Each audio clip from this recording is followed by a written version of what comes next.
നമസ്കാരം. D vlog Thrissur. Karnataka Koppal ജില്ലയിലെ തുംഗഭദ്ര അണക്കെട്ടിന്റെ ഒരു ഗേറ്റ് തകർന്നു. പൊട്ടിയ ഗേറ്റിലൂടെ 35,000 ക്യൂസെക്സ് വെള്ളം പുറത്തേക്ക് ഒഴുകി. ആകെ 35 ഗേറ്റുകളാണ് ഡാമിന് ഉള്ളത്. ഡാം തകരുന്നത് ഒഴിവാക്കാൻ 35 ഗേറ്റുകളും തുറന്നു. മുല്ലപ്പെരിയാർ അണക്കെട്ട് കഴിഞ്ഞാൽ സുർക്കി മിശ്രിതം കൊണ്ട് നിർമ്മിച്ച രാജ്യത്തെ രണ്ടാമത്തെ വലിയ ഡാമാണിത്. കർണാടക സർക്കാർ പ്രളയ മുന്നറിയിപ്പ് നൽകി കഴിഞ്ഞു. കൊപ്പൽ, വിജയനഗര, ബെല്ലാരി, റായ്പൂർ ജില്ലകളിലെ അധികൃതർ അതീവ ജാഗ്രത പുലർത്തുന്നു. ശനിയാഴ്ച രാത്രിയാണ് ഡാമിന്റെ 19ാം ഗേറ്റിൽ തകരാറുണ്ടായത്. ഗേറ്റിന്റെ ചെങ്കൽ പൊട്ടുകയായിരുന്നു. പിന്നാലെ അണക്കെട്ടിന് തകരാർ സംഭവിക്കാൻ മറ്റു ഗേറ്റുകൾ ഉയർത്തുകയായിരുന്നു.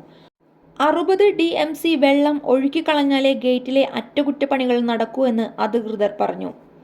1953 ഡാം കമ്മീഷൻ ചെയ്തത്.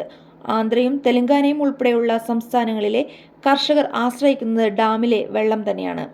നന്ദി, നമസ്കാരം.